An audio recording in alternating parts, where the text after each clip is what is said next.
The gunshot that echoed through the mountain pass wasn't meant for Harper Collins, but it changed her life forever anyway. She jerked the reins of her mare so hard the animal reared, hooves pawing at the thin mountain air as another crack split the afternoon silence.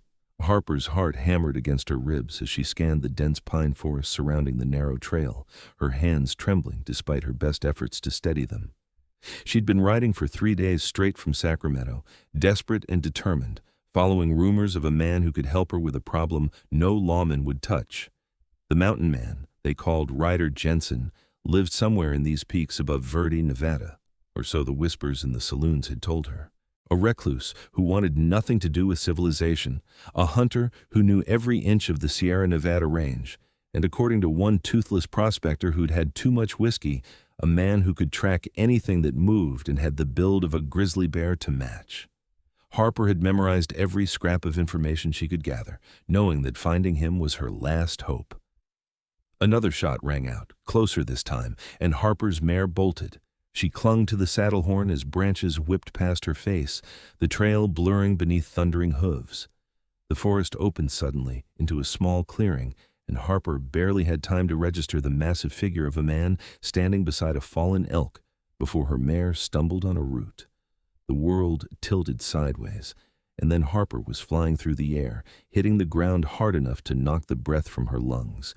She lay there gasping like a landed fish, staring up at the impossibly blue Nevada sky through a canopy of pine branches. Her whole body ached, but nothing felt broken. She heard heavy footsteps approaching and tried to push herself up, only to have a wave of dizziness force her back down. "Don't move yet." The voice was deep and rough, like gravel rolling down a mountainside. A shadow fell over her, blocking out the sun, and Harper found herself looking up at the most imposing man she'd ever seen. He had to be well over 6 feet tall, with shoulders so broad they seemed to fill her entire field of vision. His hair was dark brown and fell past his shoulders, tied back loosely with a strip of leather. A thick beard covered the lower half of his face, but couldn't hide the sharp line of his jaw or the intensity of eyes that were somewhere between gray and blue, like storm clouds over the mountains. He wore buckskin pants and a worn shirt that stretched tight across a chest that looked like it had been carved from granite. His arms, visible where his sleeves were rolled up, were corded with muscle and marked with old scars. "Can you breathe?" he asked, and Harper realized she'd been staring. "Yes," she managed, though it came out as more of a wheeze. "I think so." He crouched beside her, and Harper caught the scent of pine smoke and leather, and something wild she couldn't quite name. His hands were gentle despite their size as he checked her head for injuries, fingers probing carefully through her hair. "Nothing bleeding. Can you move your fingers and toes?" Harper wiggled them experimentally. "Yes." "Good. That was a nasty fall. What the hell are you doing riding up here alone? This isn't territory for city women." His eyes took in her riding dress, which had once been fine but was now dusty and torn from days of hard travel. "I'm looking for someone," Harper said, finally managing to sit up despite his disapproving frown. "A man named Ryder Jensen." Something flickered across his face too quickly for her to read. "Why?" "I need his help." Harper pushed herself to her feet, swaying slightly. The man rose with her, one hand hovering near her elbow as if ready to catch her if she fell. Up close, he was even more intimidating, all hard muscle and coiled strength. "Do you know him? Can you tell me where to find him?" "Depends on what you want with him." The man walked over to where her mare stood trembling at the edge of the clearing and caught the reins with practiced ease. He ran a hand down the horse's neck, calming her with low murmurs Harper couldn't quite hear. When he turned back to face her, his expression was guarded. "Jensen doesn't take kindly to visitors. Most people who come looking for him in these mountains end up lost or worse. I'll take my chances." Harper lifted her chin, trying to project a confidence she didn't feel. Her whole body ached from the fall, and she could feel a dozen bruises forming already, but she hadn't come this far to turn back now. "I have money. I can pay him well for his services." The man's eyes narrowed. "What kind of services?" Harper hesitated. She'd rehearsed this conversation 100 times on the ride from Sacramento, but somehow none of her carefully prepared words seemed adequate now that she was actually here, facing this mountain of a man in the middle of nowhere. "My sister," she said finally. She's been taken. The man who has her is dangerous, and the law won't help because he's rich and connected.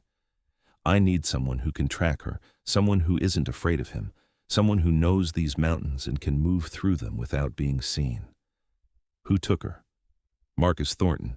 He owns half the mining operations in Virginia City and has judges and lawmen in his pocket. My sister Helena worked as a teacher there until she caught his attention. When she refused his advances, he fabricated charges against her, claimed she stole from him. His men took her 3 weeks ago, and no one will tell me where she is. Harper's voice cracked despite her best efforts. She's only 19 years old.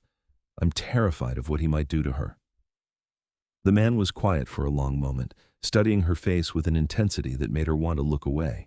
Finally, he said, I know Thornton. He's a bastard who thinks his money puts him above the law. Hope flared in Harper's chest. Then you'll help me? I didn't say that. He walked back to the elk he'd been field dressing when she'd crashed into his clearing and retrieved a knife from where it lay on the ground. You're looking at weeks of hard travel through dangerous country to reach Virginia City. Even if I could find your sister, Thornton has armed men protecting his property. You're talking about a rescue operation that could get us both killed. I'll pay you $500. It was every cent Harper had saved from her work as a seamstress in Sacramento, plus the small inheritance her mother had left them. And I won't leave these mountains until you agree to help me. The man let out a sound that might have been a laugh if it hadn't been so bitter. You'd die up here in 3 days. These peaks don't care about your determination or your money. Then teach me to survive long enough to change your mind. Harper crossed her arms, ignoring the way the movement made her ribs protest. I'm not leaving my sister in that monster's hands. If you won't help me, I'll find someone who will. There is no one else. He sheathed his knife and stood, fixing her with a look that seemed to see straight through her stubborn facade to the desperation underneath. I'm Ryder Jensen, and you just offered me $500 to commit what amounts to an act of war against one of the most powerful men in Nevada. Harper's breath caught. She'd found him. Against all odds, she'd actually found the mountain man everyone said was a ghost, a legend, more myth than reality. And now that she was standing in front of him, she could understand why the stories had taken on such fantastic proportions. Ryder Jensen looked like he'd been born from the mountains themselves, carved from stone and tempered by wind and weather into something both beautiful and terrifying. Will you do it? She asked, her voice barely above a whisper. Ryder was silent for so long that Harper was certain he was about to refuse.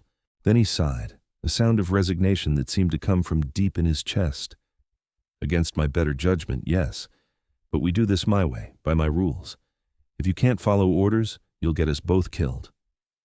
Relief washed over Harper so powerfully that her knees nearly buckled. Thank you so much. Don't thank me yet. Ryder gestured toward the elk. First lesson in mountain survival, nothing goes to waste. You're going to help me finish processing this meat and pack it back to my cabin. Then you're going to rest for at least 2 days while I prepare for this fool's errand. If you can't handle that, you can turn around and ride back to Sacramento right now. Harper looked at the enormous animal lying in the grass, its blank eyes staring at nothing. She'd never butchered anything larger than a chicken in her life, and the sight made her stomach turn. But she thought of Helena, sweet and gentle, Helena who had never hurt anyone, trapped somewhere in Thornton's clutches, and she straightened her shoulders. Show me what to do, she said. Ryder's expression didn't change, but something in his eyes might have been approval. He handed her a knife. Don't cut yourself. Blood draws predators, and we've got a 2-mile hike back to my place. The next 2 hours were some of the hardest of Harper's life. Ryder worked with efficient, practiced movements, showing her how to separate hide from flesh, how to identify which cuts of meat were worth keeping. Her hands were soon covered in blood despite the cloth he gave her to wrap them, and the smell made her gag more than once. But she gritted her teeth and kept working, determined not to show weakness in front of this man whose help she so desperately needed. When they finally finished, the sun was sinking toward the western peaks, painting the sky in shades of orange and pink. Ryder loaded most of the meat onto his own back in a leather pack that looked like it weighed more than Harper did, leaving her with just a small bundle to carry. He set a punishing pace through the forest, following a trail that Harper couldn't even see, moving with the sure-footed grace of someone who knew every root and rock. By the time they reached his cabin, full darkness had fallen. Harper was exhausted beyond words, her legs shaking with every step. But when Ryder lit a lantern and the golden light spilled across the interior of his home, she forgot her fatigue for a moment in surprise. She'd expected something crude, little more than a shelter against the elements. Instead, the cabin was well built and surprisingly spacious, with chinked log walls and a stone fireplace that took up most of one end. Furs covered the wooden floor, and shelves lined the walls, holding books, tools, and various supplies. A large bed occupied one corner, piled high with more furs and woven blankets. Everything was neat and organized in a way that spoke of a man who valued order and efficiency. "You can sleep there," Ryder said, pointing to a smaller alcove near the fireplace where another bed had been built into the wall. "I'll take the main bed." "Don't argue," he added when Harper opened her mouth to protest. "You need proper rest if you're going to heal from that fall, and I need to know you're not going to collapse on me when we start traveling." He moved around the cabin with economical movements, starting a fire in the hearth, hanging the elk meat from hooks in the rafters to smoke, heating water in a large pot. Harper watched him work, too tired to do more than sink onto the edge of the small bed he'd indicated. Her whole body ached, and now that the adrenaline had worn off, she could feel every bruise and scrape from her tumble off the horse. "Here," Ryder pressed a tin cup into her hands. Pressed a tin.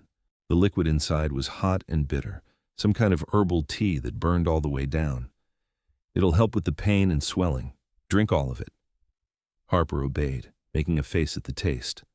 "What is it?" "Willow bark, mostly, along with some other things." He settled onto a stool near the fire and began cleaning his knives with practiced efficiency. "You should eat something too. When was the last time you had a proper meal?" Harper tried to remember and couldn't. "Yesterday morning, I think. Maybe the day before."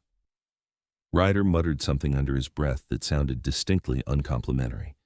He pulled out a pan and began cooking something that smelled amazing, rich and savory. Despite her exhaustion and the lingering queasiness from the butchering, Harper's stomach growled loudly. When he handed her a plate of venison and fried cornmeal cakes, she didn't even try to be polite about it. She ate like she was starving, which she supposed she was. Ryder watched her with an expression she couldn't quite read, then filled his own plate and ate in silence. "Thank you," Harper said when she'd finished every crumb.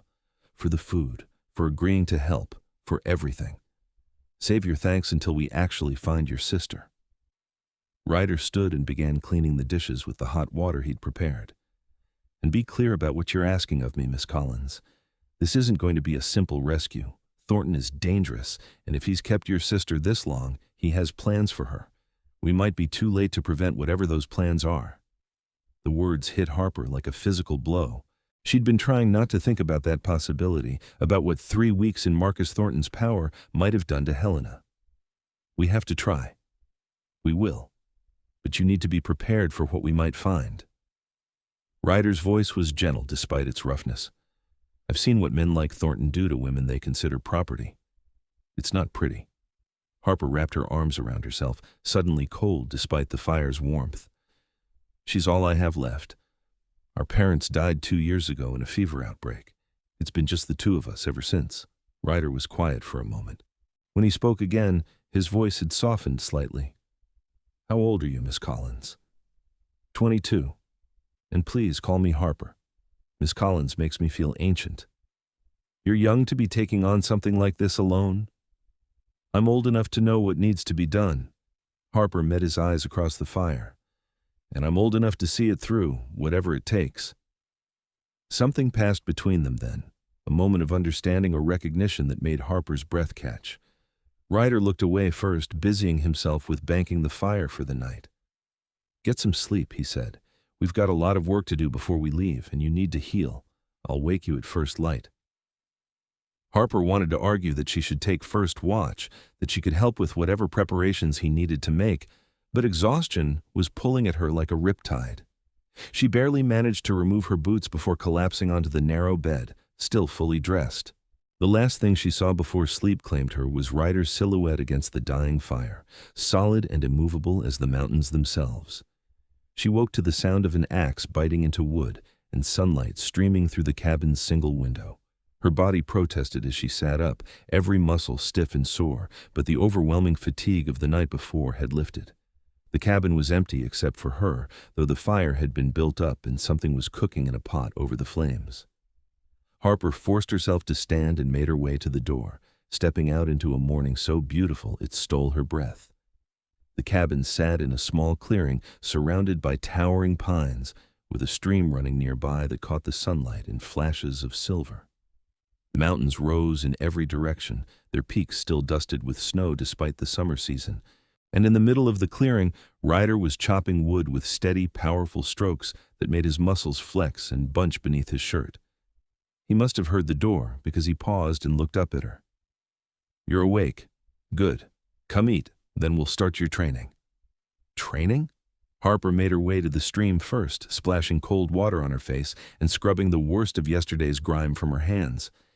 "If you're coming with me into Thornton's territory, you need to know how to move quietly, how to read the land, how to defend yourself if necessary." Ryder drove the axe into the chopping block and wiped sweat from his brow with his forearm. "I won't have you getting killed because you stepped on a dry branch at the wrong moment or froze when you should have run." They ate a quick breakfast of cornmeal porridge and smoked meat, and then Ryder led her into the forest. For the next several hours, he taught her things Harper had never imagined needing to know. How to place her feet so she moved almost silently through the underbrush. How to read animal tracks and know which were fresh and which were old. How to identify poisonous plants and which berries were safe to eat. How to find water by watching where birds flew at dawn and dusk. He was a patient teacher, but a demanding one, making her repeat things until she got them right, never accepting half measures or excuses. By midday, Harper was sweating and frustrated and more aware than ever of how little she knew about the wilderness that Ryder inhabited as naturally as breathing. "I'm never going to learn all of this in time," she said after tripping over a root for the third time while trying to move quietly. "You don't need to learn all of it. You just need to learn enough not to get us killed." Ryder caught her elbow before she could stumble again, his hand warm and steady on her arm. "You're doing better than most would. City people usually can't manage this much in a week, let alone a few hours." The unexpected praise made warmth bloom in Harper's chest. "Really? Really, though that's not saying much, considering most city people would have given up and demanded to go home by now." There was a hint of humor in his voice that made Harper look up at him in surprise. His beard hid most of his expression, but his eyes held a glint of something that might have been amusement. "I told you, I'm not giving up on Helena." "I'm starting to believe you." Ryder released her arm and stepped back. "Come on, I want to show you something." He led her deeper into the forest, moving with that effortless grace that made Harper feel clumsy by comparison. They climbed steadily upward until they emerged onto a rocky outcropping that overlooked miles of forested valley. In the distance, Harper could see the silver thread of a larger river and what might have been the roofs of a small settlement. "Verde," Ryder said, following her gaze. "About 5 miles northeast. I go there sometimes for supplies I can't make or trap myself. Not often, though. I prefer the solitude up here." Harper looked at him curiously. "How long have you lived in these mountains?" 5 years, give or take." Ryder settled onto a flat rock, and after a moment, Harper joined him. "I came here after the war. Too many people, too much noise, too many memories I wanted to forget. The mountains don't ask questions. They don't care what you did or who you were before." There was pain in his voice, old and deep, and Harper found herself wanting to comfort him somehow. "The war was hard on a lot of men. It was hard on everyone." Ryder was quiet for a moment. "I was at Shiloh. Saw things there that still wake me up some nights. Lost my whole unit in the first day of fighting. When it was over, I couldn't go back to the life I'd had before. Couldn't pretend everything was normal when I knew what men were capable of doing to each other." Harper didn't know what to say to that. She'd been just a child when the war started, had experienced it only as distant news and the occasional wounded soldier passing through town. But she'd seen the haunted looks in the eyes of men who'd fought, had heard the stories whispered in corners when they thought no one was listening. "I'm sorry," she said finally, knowing it was inadequate. "Don't be. I chose to come here, chose this life. It's a good life, for all its hardships. Honest, simple. The only battles I fight now are against nature, and at least she's predictable in her cruelty. Ryder glanced at her. What about you? What made a young seamstress from Sacramento decide to chase her sister into the mountains alone? Helena is all the family I have. Our father was a merchant who lost everything in a bad investment right before he died. Our mother tried to keep the business going, but the fever took her during the outbreak of '66. Helena and I have been on our own since then. Harper pulled her knees up to her chest, wrapping her arms around them. She wanted to be a teacher, so she took a position in Virginia City last year.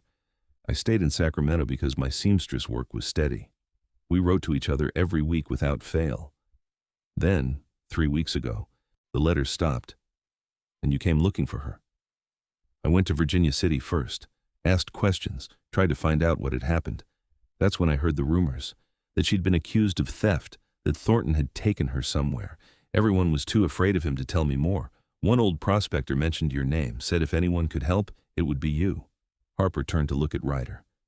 He also said you probably wouldn't agree, that you'd turned down every offer of work that's come your way since you moved up here. He was right. I have. Ryder's jaw tightened. But I knew your sister, Harper. Not well, but I met her once in Verde when she came through with a group of teachers heading to Virginia City. She was kind, helped patch up a boy who'd fallen and cut his arm, talked to him gently while his mother cleaned the wound, didn't treat him like he was stupid or worthless, even though he was just a mining brat with no prospects. He stood abruptly. Thornton taking her, that's wrong. I won't stand by and do nothing when I could help. Harper's heart swelled. She stood too, impulsively reaching out to touch his arm. Thank you, Ryder. Truly. He looked down at her hand on his arm, and for a moment something flickered in his eyes that made Harper's breath catch. Then he stepped back, breaking the contact. We leave tomorrow at dawn. Tonight I'll go through my supplies and make sure we have everything we need. You should rest your body as much as possible. They made their way back to the cabin in comfortable silence. The rest of the day passed in a blur of activity as Ryder prepared for their journey. He showed Harper how to pack a travel kit efficiently, how to maintain her weapons, which she realized with some embarrassment she barely knew how to use. He gave her a small revolver and made her practice loading and unloading it until she could do it with her eyes closed. If it comes down to shooting someone, aim for the largest target, which is the chest, and don't hesitate, he told her. Hesitation will get you killed, but I'm hoping we can avoid that entirely with careful planning. That evening, they ate together by the fire again, and Harper found herself studying Ryder in the flickering light. He was such a contradiction, this mountain man who'd chosen isolation but couldn't refuse helping someone in need.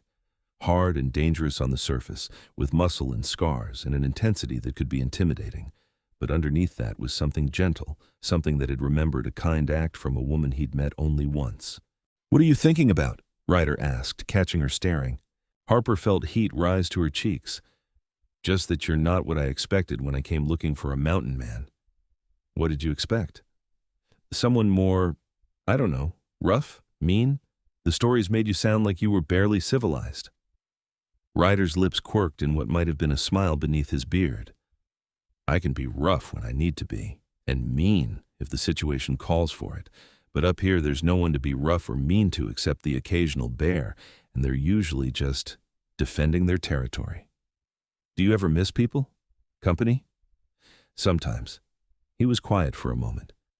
Mostly I miss music. There was a woman in the town where I grew up who played piano in the church. Beautiful music that made you feel like maybe the world wasn't as broken as it seemed. I miss that. I could sing for you, Harper offered impulsively. I'm not very good, but I know some songs. You don't have to do that. I want to. As a thank you for helping me. Harper cleared her throat, suddenly nervous. Then she began to sing an old ballad her mother had taught her, about a sailor who returned home after years at sea to find his love still waiting.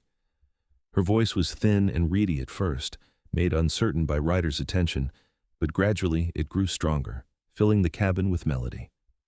When she finished, Ryder was very still. That was beautiful, he said quietly. Your voice is lovely, Harper. Thank you. The warmth in his eyes made something flutter in Harper's chest, something she didn't want to examine too closely. She was here to save her sister, not to develop feelings for a reclusive mountain man who'd made it clear he wanted nothing to do with the world below. But as she lay in her narrow bed that night, listening to Ryder's steady breathing from across the cabin, she couldn't help but think about the man behind the legend and wonder what it would take to make him smile freely, without shadows in his eyes. They left at dawn as planned, with Ryder loading 2 horses with supplies while Harper watched and tried to memorize everything he did. Her mare from the previous days had been well cared for, and Ryder had a massive black gelding that looked strong enough to carry him and half their supplies without difficulty. The journey to Virginia City would take them nearly 2 weeks, Ryder explained, following mountain trails that wound through some of the most rugged terrain in Nevada. They would need to be careful, to stay away from main roads where Thornton's men might be watching, to move slowly and deliberately to avoid detection. Those first days on the trail were hard. Harper had thought she was in decent shape from her city life, but she quickly learned that walking on flat Sacramento streets was nothing like climbing mountain paths. Her legs burned, her lungs ached from the thin air, and the bruises from her fall seemed to develop new levels of pain she hadn't known existed. But she gritted her teeth and kept going, refusing to complain or slow them down. Ryder seemed to notice anyway. He adjusted their pace without comment, took more frequent breaks than Harper suspected he normally would, and in the evenings he would brew that bitter willow bark tea without being asked. At night they slept under the stars more often than not, with Ryder teaching her how to sleep in the wilderness without freezing or being eaten by predators. "Stay close to the fire, but not so close you'll roll into it if you move in your sleep," he instructed on their 3rd night out. "Keep your boots on in case we need to move quickly, and if you hear anything unusual, wake me immediately. Don't try to investigate on your own." What counts as unusual? Anything that doesn't sound like normal forest noise. A twig snapping when there's no wind, an animal call at the wrong time of night, silence when there should be noise. Ryder arranged his own bedroll on the opposite side of the fire, his rifle within easy reach. The wilderness has a rhythm. Once you learn it, anything that disrupts that rhythm stands out. Harper listened to the night sounds around them, trying to pick out the patterns Ryder spoke of. Crickets chirping, the rustle of small animals in the underbrush, the occasional hoot of an owl, the wind moving through the pines with a sound like distant waves. It was so different from the city, where human noise drowned out everything else. "It's peaceful here," she said softly. "I never knew silence could be so full of sound." "That's because it's not really silent. It's just that most people never slow down enough to listen." Ryder's voice came from across the fire, warm and thoughtful. "When I first came to these mountains, I couldn't sleep for days because of all the noise.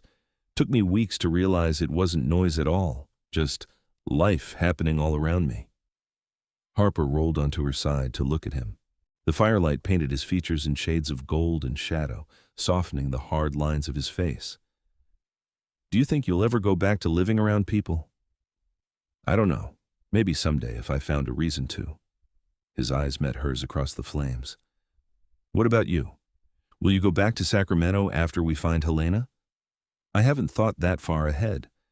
I suppose it depends on what state we find her in, what she wants to do." Harper pulled her blanket tighter around her shoulders. "Part of me wants to take her somewhere far away where Thornton can never touch her again, start fresh somewhere new, somewhere safe. There's no such thing as completely safe, but I understand the desire." Ryder was quiet for a moment. "If you did leave, where would you go?" "I don't know. Maybe somewhere with mountains like these now that I've seen them. Somewhere beautiful and wild and far from men like Marcus Thornton." Harper surprised herself with the words, but they felt true. The city life she'd known suddenly seemed pale and confined compared to the vast freedom of the wilderness. "You might be a mountain woman at heart," Ryder said, and there was something in his voice that made Harper's pulse quicken. "Not many city people could handle what you've managed these past few days." "I had a good teacher." They fell into silence after that, but it was comfortable, companionable. Harper drifted off to sleep watching the stars wheel overhead, feeling safer than she had any right to feel sleeping in the wilderness with nothing but canvas and fire between her and the night. She woke once in the darkest hours before dawn to find Ryder sitting up, his rifle across his knees, scanning the darkness beyond their camp. When he noticed she was awake, he shook his head slightly and gestured for her to go back to sleep.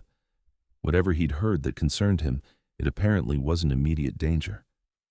Harper closed her eyes again, comforted somehow by his watchful presence. By the end of the first week, Harper had developed calluses on her feet and hands, could walk for hours without needing to rest every few minutes, and had started to recognize some of the patterns Ryder had taught her about. She could identify deer tracks from elk tracks, knew which plants were safe to touch and which would leave her with an itching rash, and could pack and unpack her gear with reasonable efficiency. "You're learning fast," Ryder told her one morning as they broke camp. "Faster than I expected, honestly." Necessity is a powerful teacher.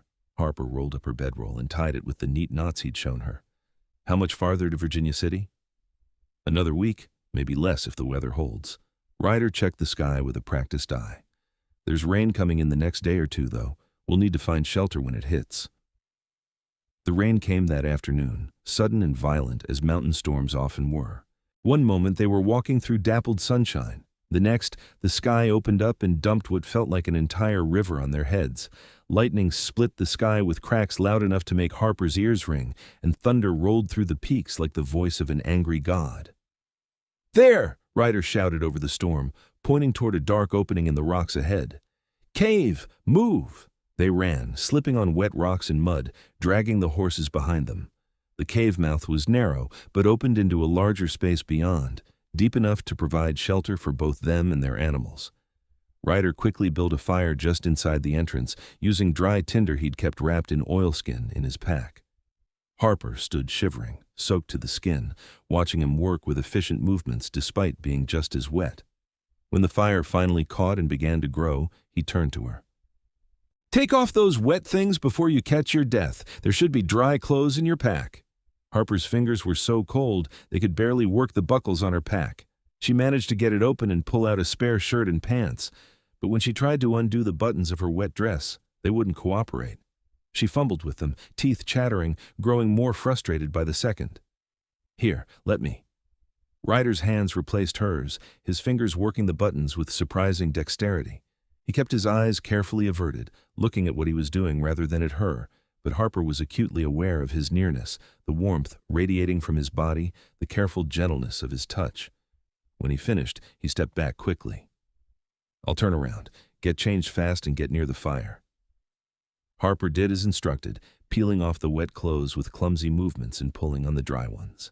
They were men's clothes, practical pants, and a shirt she'd bought in Verdi before starting up the mountain, and they felt wonderfully warm and soft against her chilled skin. "I'm decent," she said, and Ryder turned back around. He began stripping off his own wet shirt, and Harper found herself staring at the broad expanse of his chest and back. His body was a landscape of muscle and scars, evidence of a hard life lived in harsh conditions. There was something beautiful about it, though, in a raw and powerful way that made her mouth go dry. He caught her looking and raised an eyebrow. "Something wrong?" "No," Harper said quickly, looking away and feeling her face heat. "Just cold. Very cold." Ryder pulled on a dry shirt, though Harper almost wished he hadn't. "The storm should pass by morning. We'll be stuck here for the night at least." They hung their wet clothes near the fire to dry and settled in to wait out the weather. The cave was surprisingly comfortable once they'd arranged their bedrolls and gotten the fire built up properly. Outside, the storm raged on, but inside, they were warm and dry. "Tell me about your life before the war," Harper said after they'd eaten a cold supper of dried meat and hardtack. "You said you couldn't go back to it, but what was it like?" Ryder was quiet for so long she thought he wasn't going to answer. Then he said, "I grew up in Ohio. Small town, farming community. My father had a mill. I was supposed to take it over from him someday, marry a local girl, have children, live the life everyone expected." He stared into the fire. "I had it all planned out, even had the girl picked out, Sarah Matthews, daughter of the town doctor. We'd been courting for 2 years when the war started." "What happened to her?"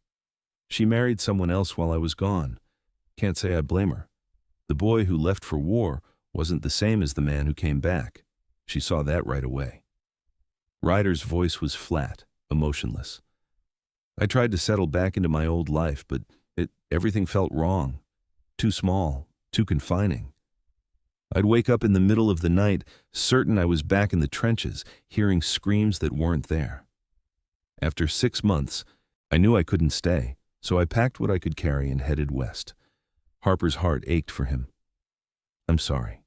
That must have been so hard. It was, but it led me here, and for all its difficulties, I prefer this life to the one I left behind. He looked at her. What about you? Was there ever a young man you were courting back in Sacramento? Harper shook her head. No one serious. My life was too consumed with keeping Helena and me afloat financially.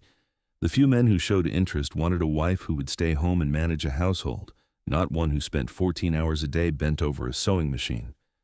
I couldn't afford to be that kind of wife. Their loss, Ryder said quietly. The simple words, delivered without fanfare or obvious flattery, made Harper's heart skip a beat. She looked at him across the fire and found him watching her with an intensity that stole her breath. Ryder, she started to say, not even sure what she wanted to tell him, but he shook his head. Get some sleep, Harper. Tomorrow's going to be another hard day of travel. She wanted to argue, wanted to push past whatever wall he was putting up between them, but exhaustion won out. She settled into her bedroll, listening to the rain and the fire and Ryder's steady breathing, and wondered when exactly she'd started thinking of him as more than just a guide hired to help her find Helena. The second week of travel was both easier and harder than the first. Easier because Harper's body had adapted to the constant physical demands, harder because she found herself increasingly aware of Ryder in ways that had nothing to do with gratitude or respect. She noticed the way his hands moved when he worked, strong and capable. The rare times he smiled, how it transformed his entire face. The sound of his voice in the mornings when he woke her for the day's travel, rough with sleep. The care he took with everything, from packing their supplies to choosing their campsites to teaching her new skills. And sometimes she caught him looking at her with an expression she couldn't quite read, something warm and almost hungry that made her skin tingle and her pulse race. They didn't talk about it. They barely acknowledged it. But it was there between them, growing stronger with each passing day, an undeniable pull that had nothing to do with their stated purpose and everything to do with two people who'd found something unexpected in each other. On the 10th day of their journey, they reached the outskirts of Virginia City. The mining town sprawled across a mountainside, a chaotic jumble of wooden buildings and tents that had grown up around the silver strikes. Even from a distance, Harper could hear the noise of it, the shouts and hammering and general cacophony of a boomtown that never truly slept. Thornton's main house is on the north edge of town, Ryder said, pointing to where a large structure sat slightly apart from the rest of the buildings, surrounded by a fence. He also owns several mining operations and has an office downtown. We need to figure out where he's keeping Helena before we make any moves. How do we do that? Carefully. We'll set up a base camp in the hills above town, somewhere we can watch his movements without being seen. Then I'll go into Virginia City and start asking quiet questions, seeing what I can learn.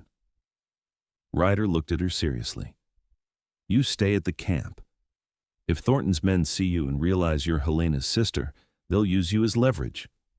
Harper wanted to argue, but she knew he was right. How long will it take? As long as it needs to. Could be a few days, could be longer. Information like this doesn't come easy, especially when people are scared to talk.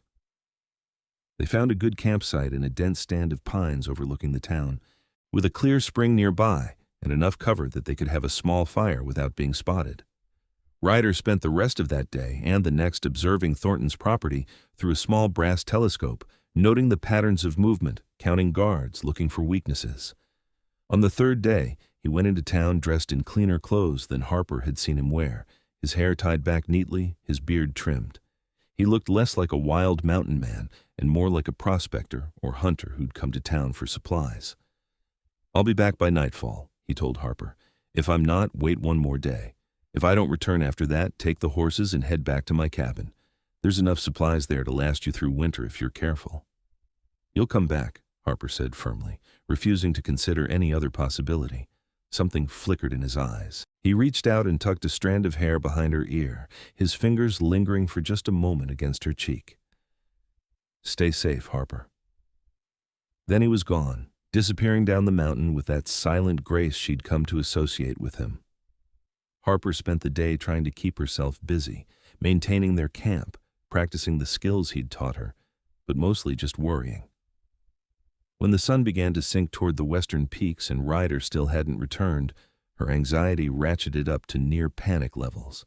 But just as full darkness fell, she heard the whistle they'd agreed on, his signal that he was approaching. She responded with her own whistle, and a few minutes later, Ryder materialized out of the shadows. "I found her," he said without preamble. "She's being kept at Thornton's house in a locked room on the second floor. One of the kitchen staff is sympathetic, a woman whose daughter worked with Helena at the school. She's willing to help us." Relief and terror washed through Harper in equal measure. Is Helena all right?"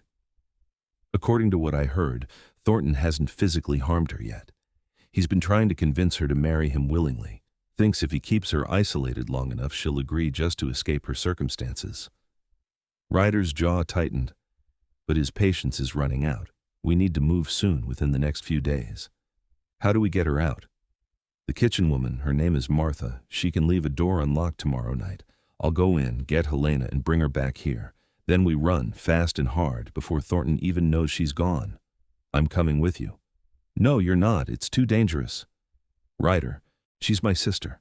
I'm not sitting in camp while you risk your life to save her." Harper crossed her arms. "Besides, she doesn't know you.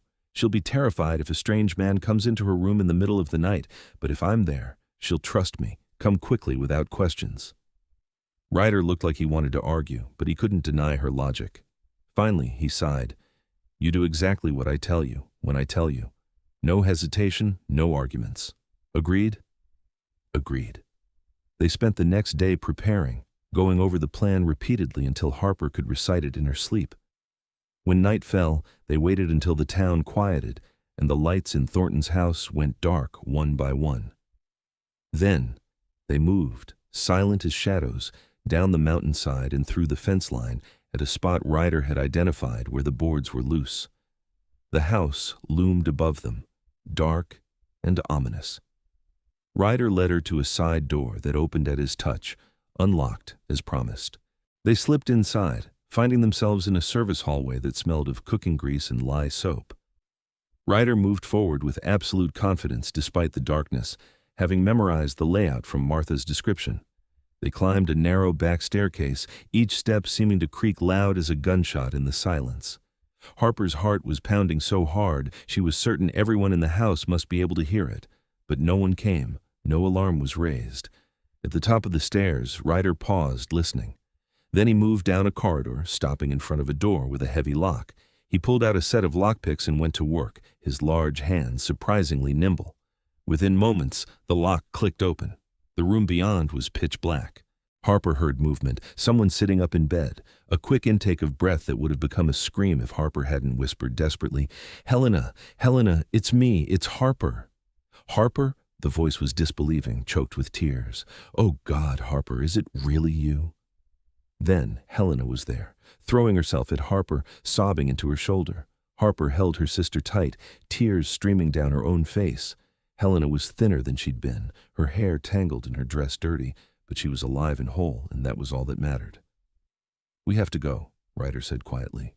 "Now, before someone hears us." Helena pulled back, looking at him with wide, frightened eyes. "Who are you?" "Someone helping your sister get you out of here. Can you walk quietly?" Helena nodded, wiping at her tears. Yes, I can do that." They made their way back through the dark house, moving as quickly as they dared. Everything was going perfectly until they reached the ground floor and a door opened suddenly, spilling lamplight into the hallway. "Who's there?" a man's voice called out. "Run!" Ryder shoved Harper and Helena toward the exit while putting himself between them and whoever had discovered them. Harper heard shouting, the sound of a scuffle, but she didn't look back. She couldn't, not with Helena stumbling beside her, weak from weeks of captivity. They burst out into the night air and ran for the fence line.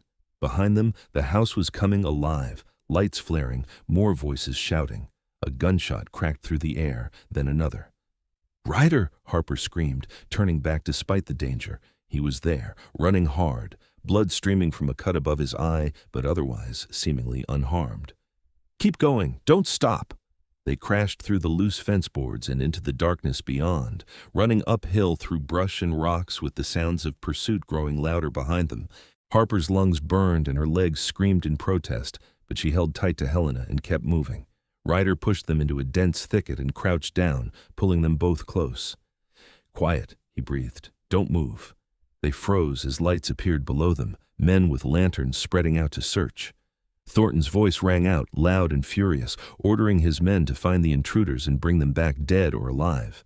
Harper held Helena close, one hand pressed over her sister's mouth to stifle any sound, while Ryder remained utterly still beside them, his body tense and ready to fight if necessary. The searchers came within yards of their hiding spot, so close Harper could hear their breathing, could smell the tobacco on their clothes. But the thicket was dense and the night was dark, and after what felt like hours but was probably only minutes, the searchers moved on, heading farther up the mountain. Ryder waited even longer before finally relaxing slightly. "We need to get back to camp and clear out," he whispered. "They'll search these hills once it's light, and we need to be long gone by then." The climb back to their campsite was brutal, made worse by Helena's weakened state. But they made it, and Ryder immediately began breaking camp with practiced efficiency while Harper held her sister and tried to process that they had actually done it. They'd gotten Helena out. "Who is he?" Helena whispered, watching Ryder work. "Harper, what's going on? How did you find me?" "His name is Ryder Jensen. He's a mountain man who lives in the peaks above Verde. I found him and asked for his help, and he agreed to bring me here to rescue you." Harper smoothed her sister's tangled hair. "We need to leave now, Helena. Thornton will be looking for us, and if he catches us, I don't know what he'll do." Helena shuddered. "He's a monster, Harper. He kept telling me that no one was looking for me, that no one cared, that I should just accept my situation and marry him. He said he'd make me love him eventually, that I'd have no choice." Fresh tears spilled down her cheeks. "I thought I'd die there. I thought I'd never see you again." "Well, you were wrong. I'll always come for you, no matter what." Harper hugged her sister tight. "And so will good people like Ryder. You're safe now. Or you will be once we get away from here." They traveled through what remained of the night and all the next day, pushing themselves and the horses to their limits. Ryder kept them off the main trails, choosing difficult paths through rough country where Thornton's men would have trouble following. Every so often he would stop and listen, checking for signs of pursuit, but whatever tracking party had been sent after them either hadn't picked up their trail or had been left far behind. That night they made a cold camp with no fire, eating dried meat and sleeping in shifts. Helena collapsed almost immediately, exhausted beyond words, while Harper took first watch. She sat with Ryder's rifle across her knees, staring out at the darkness and trying not to think about how close they'd come to disaster. "You did well tonight," Ryder said quietly from where he sat nearby. "Kept your head, moved fast, didn't panic. I'm impressed. I was terrified the entire time. Being scared doesn't mean you didn't do well. Courage isn't the absence of fear, it's acting despite it." He moved closer, and in the starlight, Harper could see that the cut above his eye had swollen, turning the whole area purple and black. "Your sister is lucky to have you. I'm lucky to have you. I never could have done this without you." Harper reached out and gently touched the area around his injury. "This looks bad. I've had worse. It'll heal." But he didn't pull away from her touch, his eyes locked on hers in the darkness. The moment stretched between them, charged with everything they hadn't said, everything they'd been carefully not acknowledging for the past 2 weeks. Harper's hand drifted from his forehead to his cheek, and she felt him draw in a sharp breath. "Harper," he said, his voice rough, "we shouldn't." "Why not?" "Because you'll want to go back to your life once this is over, and I can't leave these mountains. Because you deserve someone who can give you a normal life, not a scarred hermit who can barely stand to be around other people." Because Harper kissed him, cutting off whatever other objections he'd been about to voice. For a heartbeat, he was still, frozen in surprise. Then his arms came around her, pulling her close as he kissed her back with a hunger that made her head spin. When they finally broke apart, both breathing hard, Ryder rested his forehead against hers. "This is a terrible idea," he murmured. "Probably," Harper agreed. "I don't care.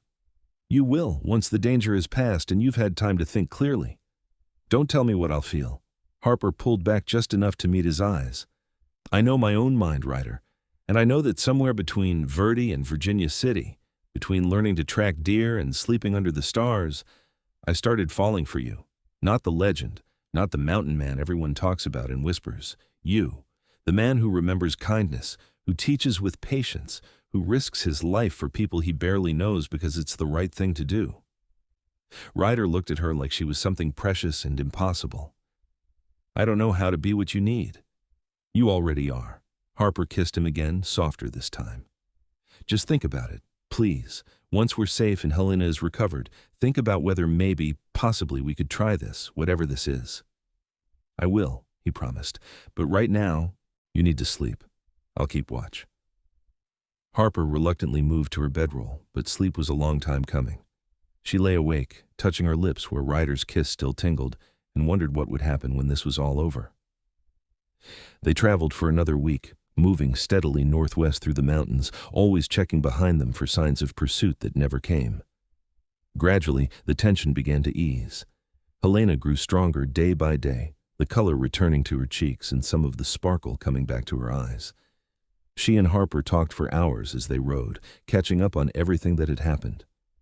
He's in love with you, you know, Helena said one afternoon when Ryder had ridden ahead to scout their path. That mountain man of yours, the way he looks at you when he thinks no one's watching, it's painfully obvious. He's not my mountain man, Harper protested, but her cheeks heated. Not yet, maybe, but he will be if you have anything to say about it. Helena smiled, the first real smile Harper had seen from her since the rescue. He's handsome under all that hair and beard, and clearly devoted to you. You could do much worse. He thinks he has nothing to offer me, that I'll want to go back to city life and leave him in his mountains. Will you? Harper was quiet for a long moment. No, she said finally. I don't think I will. The city feels like a cage now that I've seen all this. She gestured at the vast wilderness around them. I understand why he loves it up here. There's a freedom in the mountains I never knew existed. Then tell him that. Don't let him make assumptions about what you want. Helena reached over and squeezed Harper's hand. You've been looking after me our whole lives, Harper. It's time you did something for yourself. When they finally reached Ryder's cabin 2 days later, it felt like coming home. Harper helped Helena inside, while Ryder saw to the horses, then showed her sister where she could wash up and change into clean clothes. Helena was amazed by the cabin, by how comfortable and well-built it was, by the books on the shelves and the quality of everything. This isn't what I expected from a hermit's home, she said, running her fingers along the spines of the books. He's educated. These are philosophy texts, classical literature, even some poetry. He's full of surprises, Harper agreed. That evening, the three of them sat around the fire and ate a real meal, venison stew with vegetables Ryder had preserved from his garden. Helena told them everything that had happened in Virginia City, how Thornton had become obsessed with her after she'd firmly but politely declined his initial advances, how he'd fabricated the theft charges and used his influence to have her arrested and brought to his house. He kept saying he loved me, that I'd learn to love him too if I just gave him a chance, Helena said, her voice shaking. But there was nothing loving about it. It was all about control, about owning me. I was so scared every day that he'd lose patience and force himself on me. Ryder's expression was dark. Men like Thornton see women as property to be acquired. It's a sickness that money and power only make worse. Well, he doesn't have me now, thanks to both of you. Helena looked between Harper and Ryder. What happens next? Can we stay here for a while? I don't think I'm ready to be around people yet, and I'm certainly not going back to Virginia City. You can stay as long as you need, Ryder said immediately. Both of you. I have plenty of supplies, and winter's still months away. There's time to figure out what comes next. Thank you, Helena said softly, for everything, for coming to get me, for risking your life, for giving us shelter now. I don't know how I can ever repay you. You don't need to. Your sister already did by reminding me that some things are worth coming down from the mountain for. The look he gave Harper made her heart skip a beat. Later, after Helena had gone to sleep in the small bed, exhausted from the day's travel, Harper joined Ryder outside where he sat on a fallen log, watching the stars. Have you thought about what I said? She asked, settling beside him. About us trying to see where this goes? I've thought about little else. Ryder was quiet for a moment. I'm scared, Harper. Scared of wanting something again after I've spent so long convincing myself I was content alone. scared of failing you, of not being what you need. I'm scared too, scared of how much I've come to care about you in such a short time, scared of what it means to change my whole life for someone I've only known a few weeks. Harper took his hand, lacing their fingers together. But I think the scariest thing would be walking away and always wondering what might have been. Ryder lifted their joined hands and kissed her knuckles gently. If we do this, I need you to know what you're getting. I'm not an easy man, Harper. I have nightmares from the war. Sometimes I need to be alone, to have silence and space. I'm not good with crowds or social situations, and I can't leave these mountains, not permanently. They're part of who I am now. I'm not asking you to leave them. I'm asking if there might be room in your life here for me and Helena, at least until she's ready to decide what she wants to do with her future. Harper turned to face him fully. I can learn to live in the wilderness, Ryder. You've already taught me so much, and I want to learn more. I want to know everything you know about this place you love, and maybe, eventually, I can come to love it too. You'd really give up your life in Sacramento, your seamstress work, the possibility of a more conventional future? I'd trade it all in a heartbeat for the chance to wake up in these mountains every morning, to live a life that's honest and hard and real. Harper reached up and touched his bearded cheek. To wake up next to you. Ryder closed his eyes, leaning into her touch. When he opened them again, they were bright with emotion.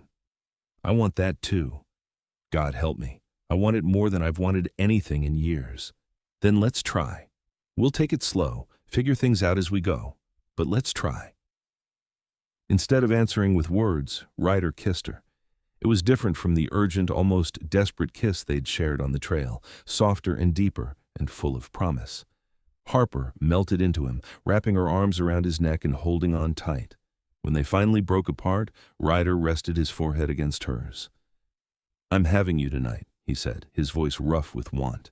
Not just tonight, every night if you'll have me, for as long as you'll stay. That's going to be a very long time, Harper promised. They sat together under the stars, holding each other and talking about everything and nothing, making plans and discarding them, learning each other in the way new lovers do. Eventually, the night grew cold enough that they retreated inside, but not to separate beds. Harper curled up against Ryder's broad chest in his large bed, listening to his heartbeat and feeling safer and more at peace than she'd felt in years. Helena, bless her, said nothing the next morning when she woke to find Harper and Ryder together, just smiled knowingly and helped herself to breakfast. Over the following weeks, they settled into a comfortable routine. Ryder taught both sisters more about wilderness survival, taking them on foraging expeditions and teaching them to fish in the nearby streams. Helena proved to have a natural talent for herbalism, fascinated by the medicinal plants Ryder pointed out. I could use this, she said excitedly one afternoon, holding up a bundle of yarrow. If I stayed up here, I could become a healer of sorts. People in Verde must need someone with medical knowledge, and I've always been interested in medicine. You'd want to stay? Harper asked, surprised but pleased. Why not? There's nothing for me in the cities now, not after what happened. My reputation would be ruined, and I'd always be looking over my shoulder for Thornton or his men. But up here, I could start fresh. Build a new life. Helena looked at Ryder. If you wouldn't mind the company, that is. I know you came up here for solitude. The cabin's big enough for 3, at least for now, Ryder said. And Harper's right that you should decide your own future, not have it decided by fear of what Thornton might do. If you want to stay and learn healing, I can teach you what I know, and we can find books on medicine and herbalism next time we go to Verde for supplies. So Helena stayed, and the cabin that had housed one lonely man for 5 years became a home for 3. They expanded the garden, built an additional room onto the cabin for Helena so Harper and Ryder could have privacy, and stockpiled supplies for the coming winter. Word slowly spread through Verde that Harper Collins was living in the mountains and had skill with healing, and people began making the trek up to see her for various ailments. Harper took to mountain life like she'd been born to it. She learned to hunt alongside Ryder, to cure meat and tan hides, to read the weather and the seasons. Her hands, once soft from city life, grew calloused and strong. Her body, once pale from too much time indoors, became brown from the sun and lean with muscle. and every night she fell into Ryder's arms, learning his body and his heart with equal devotion. They were married in late September, with Helena officiating since she'd kept her teaching credentials, which included the right to perform civil ceremonies. It was a simple affair, just the three of them and a handful of folk from Verdi who'd become friends. Harper wore a dress she'd sewn herself from soft buckskin, decorated with beadwork Helena had done. Ryder had trimmed his beard and braided his hair with leather strips, and Harper thought she'd never seen a more handsome man. "I love you," she told him as they stood together in the clearing where they'd first met, where she'd fallen off her horse and he'd come to help her. "I'll love you for the rest of my life." "I love you too," Ryder said, his voice thick with emotion. "You brought me back to life when I thought I was content being half dead. You gave me a reason to open my heart again." They kissed while Helena and their guests cheered, and Harper felt a happiness so complete it was almost painful. This was nothing like the life she'd imagined for herself a few months ago. It was better, wilder, more real than anything she could have dreamed. Winter came early to the mountains that year, but the cabin was warm and well-stocked. They spent the long, cold months telling stories by the fire, reading aloud from Ryder's books, and teaching each other new skills. Ryder learned to appreciate Harper's singing, often requesting songs while he worked on various projects. Harper learned wood carving from Ryder, making small figures that delighted her with their grace. Helena expanded her knowledge of medicine, practicing on anyone from Verdi brave enough to make the winter journey up the mountain. Spring arrived eventually, melting the snow and bringing new life to the forest. Harper woke one morning feeling strange, a queasiness in her stomach that wouldn't go away. Helena took one look at her and smiled. "You're pregnant," she said with certainty. Harper's hand went to her belly, wonder and fear warring inside her. "How do you know?" "I've been studying midwifery along with herbalism. I know the signs. You're going to have a baby, probably sometime in late autumn if I'm right about when conception occurred." When Harper told Ryder, he looked stunned, then elated, then terrified in quick succession. "A baby," he said, the word barely above a whisper. "We're going to have a baby." "Are you happy?" Harper asked, suddenly nervous. "Happy doesn't begin to cover it." Ryder pulled her into his arms, holding her with a gentleness that made her eyes sting with tears. "I never thought I'd have this, Harper. A wife, a family, a real home. You've given me everything." "We gave it to each other," Harper corrected. The pregnancy was easier than Harper had feared, though the morning sickness lasted longer than she would have liked. Helena proved to be an excellent midwife, knowledgeable and calm, and Harper felt safe knowing her sister would be the one to help bring her child into the world. Their daughter was born on a crisp October evening, arriving with a healthy wail that echoed through the cabin. She had Ryder's gray-blue eyes and Harper's dark hair, and she was the most beautiful thing Harper had ever seen. "What should we name her?" Ryder asked, cradling the tiny bundle with hands that looked impossibly large against her small body. "Rose," Harper said, thinking of her mother whose favorite flower had been wild roses. "Rose Jensen." "Rose," Ryder repeated, and smiled that rare, unguarded smile that Harper lived to see. "It's perfect. She's perfect." Life settled into a new rhythm after Rose was born. The cabin rang with her cries and gurgles, and both Ryder and Harper discovered reserves of patience and love they hadn't known they possessed. Helena adored her niece, often taking Rose for hours so Harper could rest or work. 2 years later, a son arrived, strong and healthy and already showing signs of his father's build. They named him James, after Ryder's father who he'd never reconciled with before the war. Harper saw the gesture as Ryder making peace with his past, finally accepting that he was worthy of the life he'd built. More years passed, marked by the changing seasons and the growth of their children.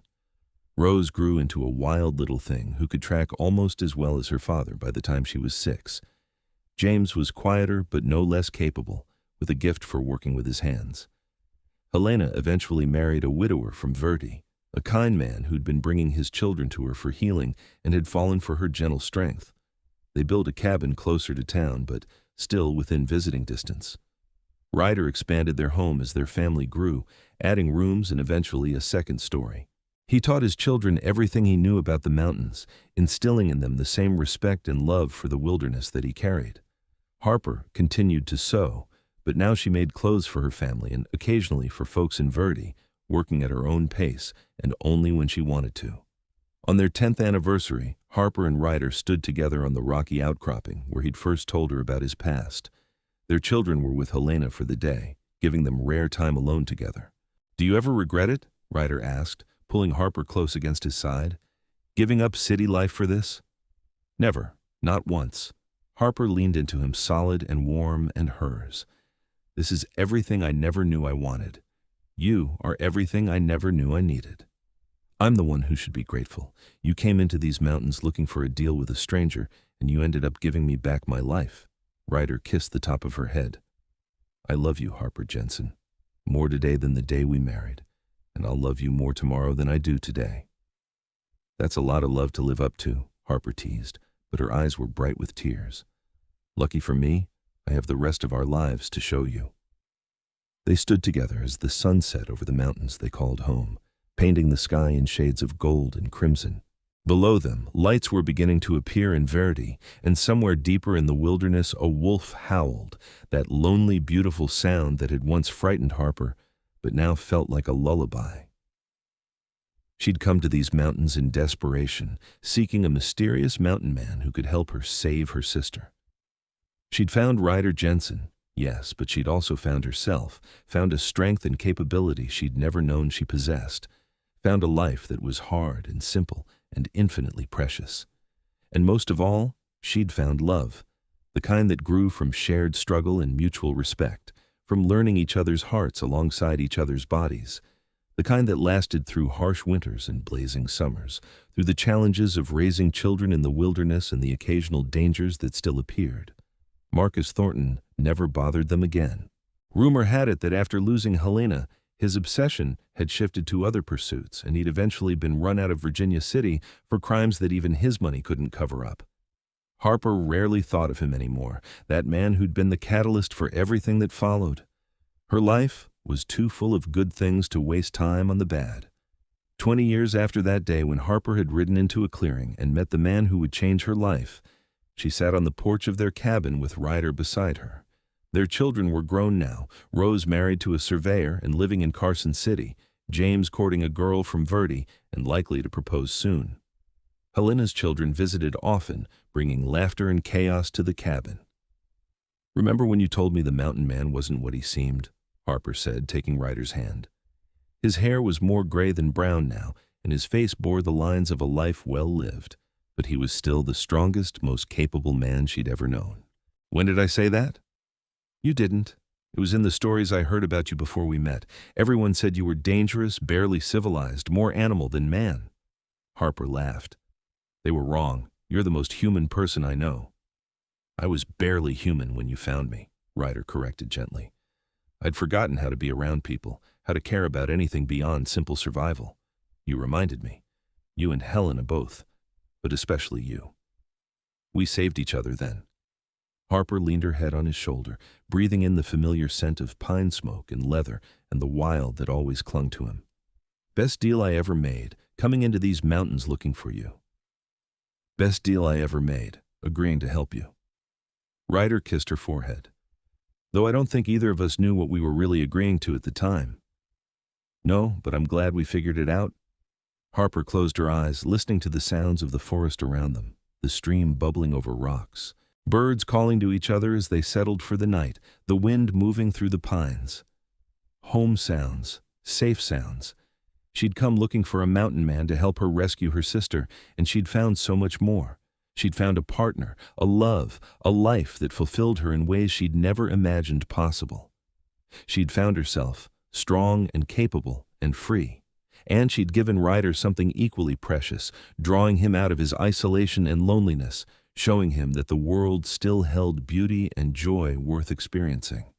Together, they'd built something lasting, a family and a home and a love that would endure long after they were gone. As the stars began to appear overhead, the same stars that had witnessed their first tentative steps toward each other all those years ago, Harper reflected that sometimes the best things in life came from the most unexpected places. You just had to be brave enough to take the risk, to step into the unknown and trust that the journey would be worth it. It had been, every moment, every challenge, every joy and sorrow, All of it had been worth it for this, for the man beside her, and the life they'd built together in the wild and beautiful mountains of Nevada. And if she could go back and tell that desperate young woman who'd ridden up the mountain pass 20 years ago what awaited her, Harper would say just one thing: trust your heart, take the leap, and prepare to be amazed by what you'll find. Because the mountain man wasn't what he seemed. He was so much more, and the love they'd found together was worth every risk, every sacrifice, every moment of fear and uncertainty that had led them to each other. Harper squeezed Ryder's hand, feeling the answering pressure of his fingers around hers, and smiled. This was happiness. This was home. This was love. And it was more than enough. It was everything.